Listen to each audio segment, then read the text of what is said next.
Recently, I went on a trip to Florida and found a ton of amazing wildlife, from the black velvet leatherleaf to the fox squirrel.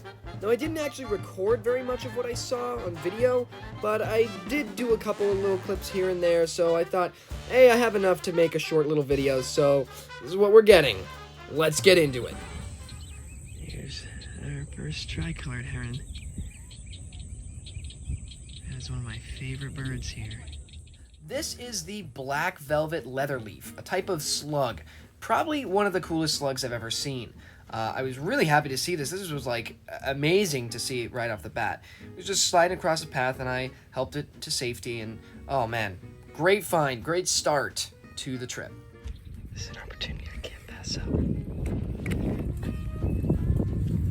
It's an immature purple calliope, and there's the adult right here. Look at that. Is that not a beautiful bird? So beautiful. Really incredible. There's a few immature. There's like 3 in here, so we're gonna move on. It's pretty cool though. And here we have the fox squirrel. I love these squirrels. They're just big. They're just big. They're like teddy bears almost. They're like the teddy bears of squirrels. They're just big squirrels. Love them. This is Rhynchomitra microrhina, a type of plant hopper. It doesn't have a common name, but it is a really awesome species. I mean, it's absolutely gorgeous. Look who I brought home unknowingly. Don't know what kind of beetle this is, but it sure is gorgeous. So I'm very curious to find out what species this is. So I looked it up, and this is Bothrides canaliculatus. Super cool species of beetle. I mean, it's unbelievable. I love this beetle. Super cool. We got this beautiful brown anole. Unfortunately, an invasive species in Florida and across a lot of the southeast. Oh, shaking. I'm so excited. But it's a pretty cool lizard. Here we go. Right back. Look at you. You're really calm. You've realized that I'm not here to hurt you. Why are you like that? There you go. See, you're free. You've realized. Yeah, so they're pretty cool. They're everywhere, though.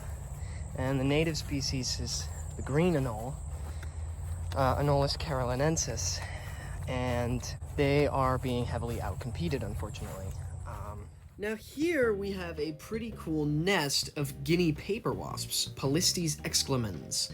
This was a really awesome species of paper wasp. I saw all kinds of different species, and this was the first one that was like, oh, nice, but there's more. Oh, there's more. Just caught what I can only guess is Polistes metricus, metric paper wasp, which is a pretty cool species. I've seen the ringed paper wasp, Polistes annularis, out here, and I've seen Fuscopolistes paper wasps, and just recently I saw Polistes exclemens. But this is one that is really cool that I've wanted to see for a while, so I'll get some macro shots, hopefully get confirmation. But from what I can tell, it looks pretty much just like Polistes annularis. It just doesn't have the yellow ring on its abdomen, on one of its tergits. I think it's T1. The tergits are the segments on the abdomen, but there is a lot of stuff here. So yes, this is Polistes metricus, the metric paper wasp. It's an awesome species. I was really happy to see it. I saw it at a bunch of locations. It was a pretty frequent sight. And it does look very similar to Polistes annularis, but it's not exactly, like, obviously it's lacking the ring, but there's some differences in patterns as well. So, yeah, just a great species. Super happy. Look at this thing.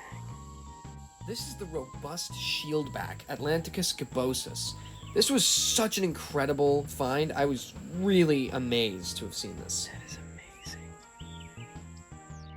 Now, the thing sticking out of its abdomen may look like a stinger, but it's actually the ovipositor used just for laying eggs.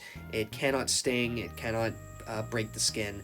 It is perfectly safe and perfectly harmless. That is a really incredible insects.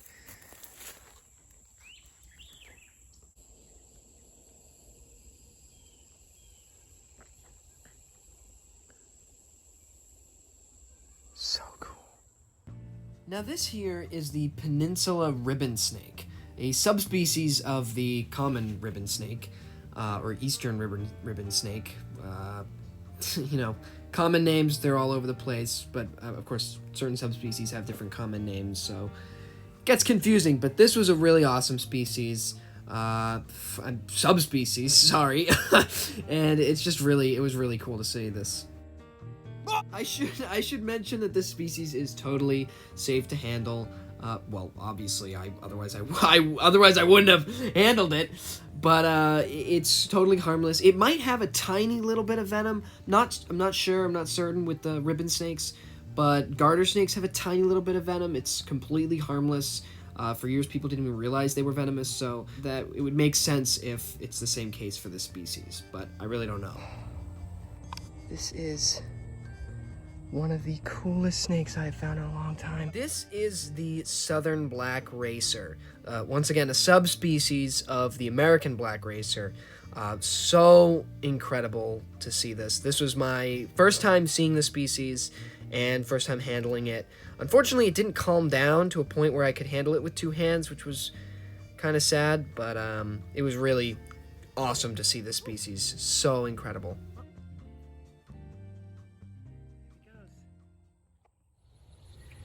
All right. I'm trying to catch this super cool paper wasp, and whoa, voice crack. I'm dying from the heat, and I've been standing out here waiting to catch this paper wasp for so long. Finally, it came close enough to where I could get it in the jar. Got it in the jar, then somehow. Oh my God. Okay, I have to go. It's here. Let me finish this story real quick, because it was really, I don't know why I think it was so funny, but basically I got the wasp in the jar. I waited around for like 30 minutes, and finally I caught it in the jar, but there was a stick in between the lid and the jar, and this little hole, and this is a massive paper wasp, and you'll see it in a minute. But it is so big, and I have no idea how it fit through the gap between the lid and the container, but it slipped out, and I literally was like, and I fell backwards, and I literally almost fell over on my back. I just took like 3 huge steps backward and was like leaning back. It was so insane, because I was just like, how could I have lost this? How did that just happen? I just waited 30 minutes to get this wasp, and then it just slipped right out of my fingers. But thankfully, I refound it here in this moment, and then I'll let things pick up from there. This is it. Oh, where'd it go?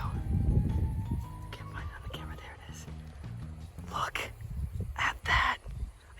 I know I saw this species on a list and was like, oh my God, I have to see this. I don't remember exactly what it's called, but wow, that is the coolest paper wasp I've seen so far. I've seen so many different paper wasps. It's insane. I'm gonna let this one go that I've got. This is not a paper wasp that I have, but I'm gonna see if I can catch this one. I mean, I don't have to because it's being so cooperative, but I could try. But anyways, what I was really doing was I was showing this Sphesid wasp.